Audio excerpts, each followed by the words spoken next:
Hello everybody and welcome back to my YouTube channel. I'm so excited to film this video. I ordered these on the day they launched, and of course we're going to be talking about testing and reviewing, and we're testing the new Makeup Revolution foundation sticks. I picked up the shade F2 for my skin and I picked up the shade F10 for contouring, and I think considering I just eyeballed these online, I did a really good job. So this is the shade F2 and this is the shade F10, so you can see the complete difference between those two shades. There is a shade lighter than this one and there is 8 shades darker than this one, so they've got a really good range of skin tones. I ordered these on the day that they launched on superdrug.com, and I ordered next day click and collect to my local store, but because of the horrendous snow we've had up here and the weather just kind of in the country, I only got them today, and today is the 3rd today. I just want to quickly compare them to the 3 other main foundation sticks I have in my collection. So the cheapest one is the L'Oreal Shaping Stick, and this costs $8.99, and I hated this foundation so much. Horrible. I'll link my review here if you're interested in it. And then the other 2 that I've got all of the ABH foundation sticks, and these retail for £25.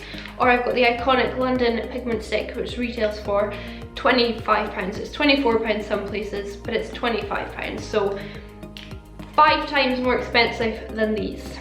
You do get more product in these. In the ABH you get 10 grams of product. In Iconic you get 9 grams. And you also get 9 grams in the L'Oreal, whereas in the Makeup Revolution one you only get 6.2, not 5, 6.2 grams. I think it's a pretty good amount of product for the price. That doesn't put me off in any way. Like I said, they came straight out of the bat with 18 shades, and they've got a really good range of shades. I'll insert a picture here if you haven't seen it already. But I think you'll agree that they've got a very good variation of light shades to dark shades. I think they've really taken that into account, as they did with their concealers when they launched those last month or January. So if you want to see me put the foundation on my face, my first impressions upon application, and also see me do check-ins throughout the day, I'm going to wear it for at least 6 hours and then give my thoughts at the end and see what I think. If you want to see that, then just keep watching. So my face is already moisturised. I did that about half an hour ago, and I'm going to prime one half of my face so I can see if there's a difference between how long it lasts or how it applies, or you know, anything different about the 2 sides. And I'm going to use my favourite one, which is the Benefit Professional Matte Rescue.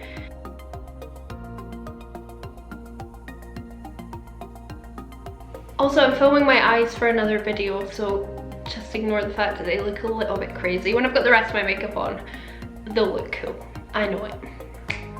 So like I said, I bought the shade F2 as my base, and I think it's going to work. It might be too pale.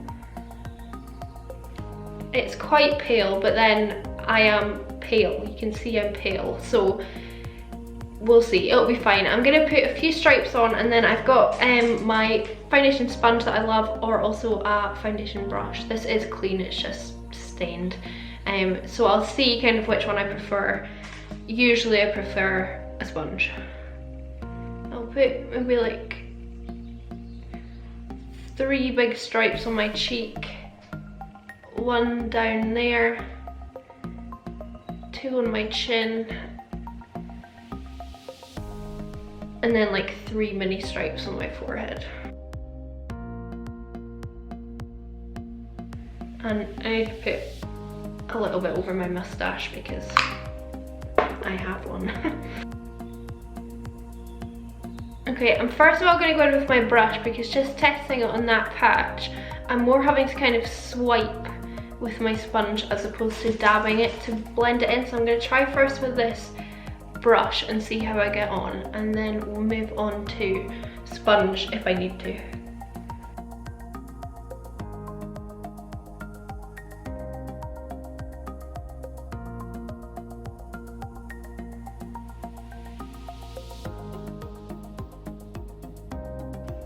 It's not easier or harder to blend out on either side.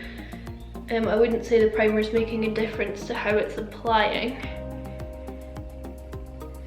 But this definitely seems like more of a brush is needed to blend it in so far, because while it's creamy and it doesn't at all drag on the skin, it's not creamy enough that it blended easily with my sponge. Straight off the bat, I am impressed by the coverage. You can see kind of, I've not taken it all the way under my eyes, so they look a bit red, but that colour is actually really good for me. I think that's as close to a perfect match if you look at my neck and chest. So this is one layer of the foundation. You can still see some of my blemishes through my cheeks, some redness around my nose, this old blemish, and some kind of old scarring and hyperpigmentation. But to me, that was quite a thin layer in my opinion. If you don't know me, I wear a lot of foundation. So to me, that was quite a thin layer that I just put on. But that is what it looks like. I'm sure you'll agree that it really evened out my skin tone. Again, ignore my under eyes. So I'm gonna go in with a second layer of the foundation. 3 big stripes on each cheek, 1 on the chin, 1 down my nose, and then 2 on my forehead, and see where that gets us.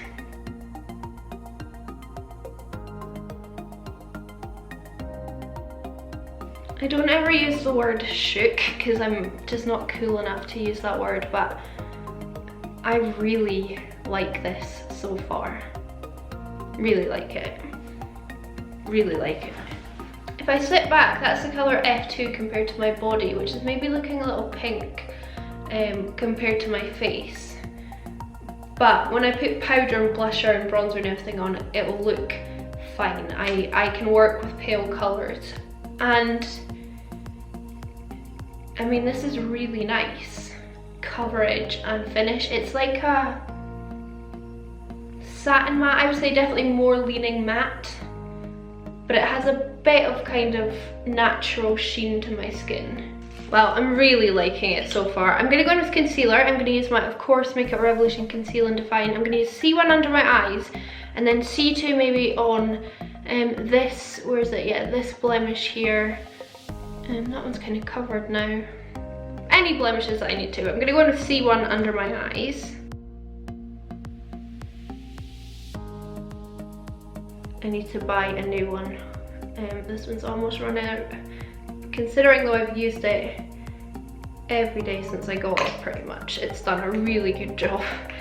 And then this is a bit of C2.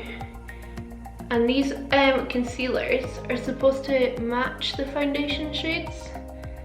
And I would say that definitely does really match it quite well.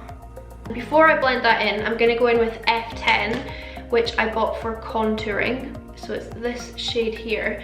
I probably could have gotten away with F11, but I just kind of took F10 out of desperation of buying it before it's sold out, and actually it looks like a really, really lovely contour shade for pale skin. Does that not look like a really lovely contour shade? I think I picked well. So I'm gonna paint that on where we cream contour.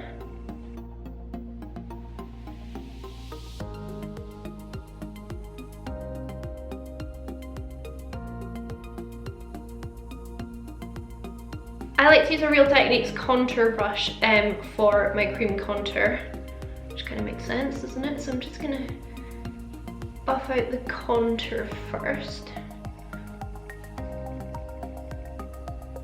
It's very pigmented. Probably did not need that much.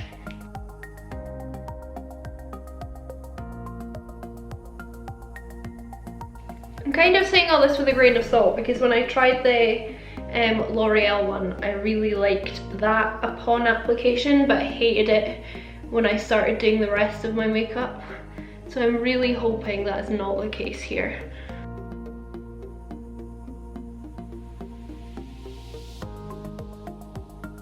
Just gonna add some C2 under this contour because it's definitely more pigmented than I kind of gave it credit for. A bit up here. And now I'm gonna blend in my contour, my highlight, sorry, and concealer using my sponge. And then everything will start to look better once it's all blended in.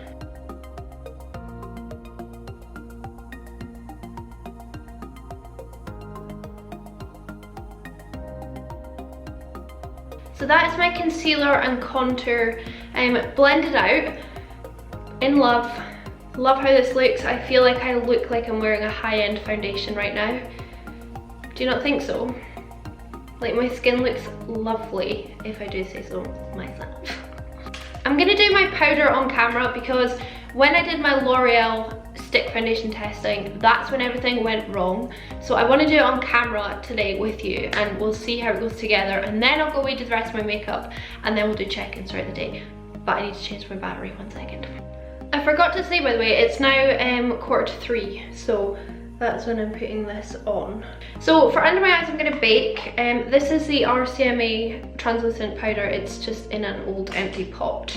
So I'm gonna bake under my eyes. I'm just making sure I've got no creases. And this is what I do 99% of the time.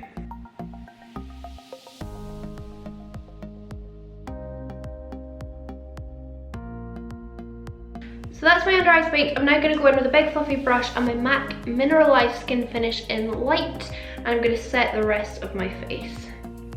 Yeah, it definitely needs set because it does feel tacky. It doesn't feel matte at all.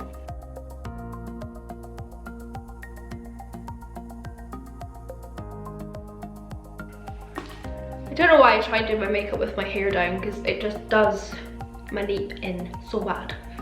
So that is with my powder on, and I'm very, very happy to report none of it's lifted off or anything with me putting powder on top of my skin. As with my L'Oreal foundation, as soon as I touched any powders on top of that, it just looked awful.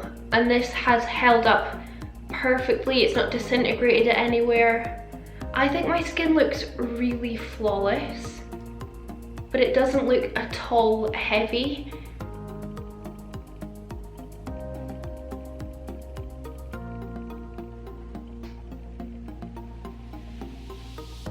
I'm very happy right now. I am so pleased with how this looks. I'm so happy. So what I'm gonna do is go away, put on the rest of my makeup, and then I'll be back and we can do our check-ins as I usually do. So I'll be back. Okay, so that is the rest of my makeup on. I'll of course link everything in the description bar down below, but my lips, if you're wondering, are MAC Candy Yum Yum, which is something I've not reached for in quite a long time. In fact, any MAC lipstick, in all honesty. In terms of my skin, I absolutely adore how it looks. I really have no complaints about this foundation at all. Bearing in mind I've only had it on about 45 minutes now, so it's not like that's my full opinion. So it's now, what time? 3:30. So I'm gonna come back in a couple of hours and check in, and then do another one before I go to bed. I'll try and keep it on as long as possible. But yeah, really, really happy with how it looks right now.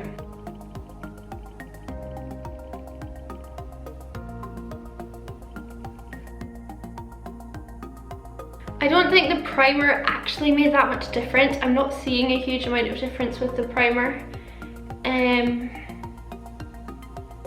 No, to be honest, not enough to say going by the primer, even though I've been saying by the primer because I love the primer.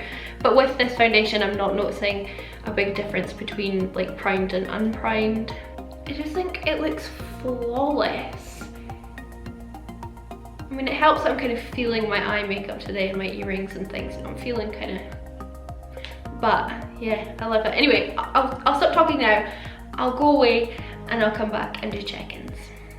Sorry, I've got my heater on for warmth, so it's a bit annoying in the background. So it's now 6:30, is it? Yes, it is. There we go.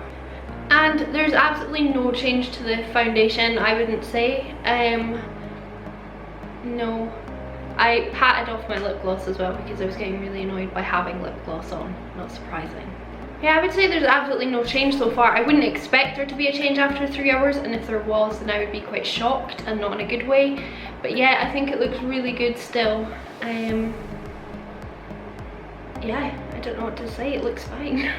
I'll come back in a few more hours and show you it then. But yeah, so far, really liking it. £5, that's nuts. It's great. It's 8:30 now, and I'm gonna finish my video here because I want to be able to edit and upload it because I want to be able to edit it and upload it in time for it to go up tomorrow, because I want this video to go up as soon as possible. So I've had the foundation on for, what's that then, 5 hours. So that's not the longest test that I've done. Usually I do 8-hour wear tests, or at least 6 hours, but I really want to crawl into my bed and go to sleep. I did change my lipstick. I put on ABH Trust Issues because the pink lipstick was just making my teeth look so yellow and it was really getting me down, so I have changed it. Also, I forgot to say, on the day I'm filming this, this is my 1-year YouTube anniversary. So not the day you're seeing it, but the day before, so the 3rd of March. It's my 1-year YouTube anniversary, which is quite exciting. So if you haven't subscribed already, then that is a good reason to. Anyway, to the foundation, why we're actually here. I think there's no change or no deterioration in the foundation. Again, after 5 hours, I wouldn't expect there to be. So the foundation's been on for 5 hours now, and I'm very happy with how it looks. I will say, I'm definitely maybe more, not oily, but my natural oils are shining through on my skin more. But to be honest, I think that's making it look even better. It's making my skin look better because it looks more kind of lifelike. So you can see here, if I move, then you can see the kind of beams of light, even on the end of my nose, a little bit, sorry, here, you can see my natural oils in my skin coming through, but it's not in any way removing the foundation or changing it. In fact, I think this is one of those foundations where my skin looks even better now than when I first applied it. And that happened with my Kiko Smart Foundation as well. I think it was that one where it just looked better throughout the day, and that's a good thing in my opinion. If this were a normal day and I was wearing the foundation and not testing it, I would just take a powder brush. So let me just show you now, since this is the video over anyway. So I would just take my powder brush and my face powder, and I would just pat like this. And then most of that natural oiliness is gone and my face doesn't look so oily. So if that's a problem, just a quick powder will get rid of it and it's no issue. And that's what I would do on a normal day, or say I was out somewhere and still wanted my face to be quite matte, that's what I would do. I'm giving this foundation a huge 2 thumbs up because it's £5, it's beautiful, yeah, and I have no complaints. I mean, it's great, I love it so much, and I am so thankful that I love it, because I was a bit worried coming off the back of my L'Oreal foundation testing, stick foundation testing, that I hated, and I thought, oh no, what if I hate this, because I love Makeup Revolution so much. I just really want Makeup Revolution now to bring out a new liquid foundation, like a liquid full coverage foundation. I think that's what the line is missing now that they've got really good concealers and what I think is a really good stick foundation. So that's the end of my review. I really hope you enjoyed it. Let me know down in the comments if you're planning on buying it, or if you're not planning on buying it, or if you hate makeup and you're just here for some random reason. So thank you so much for watching this video. I hope you found it informative. Please do subscribe before you go, leave me a comment, leave me a thumbs up, come and follow my Instagram, it's Makemeupmissa, and of course I'll see you in my next video. Bye!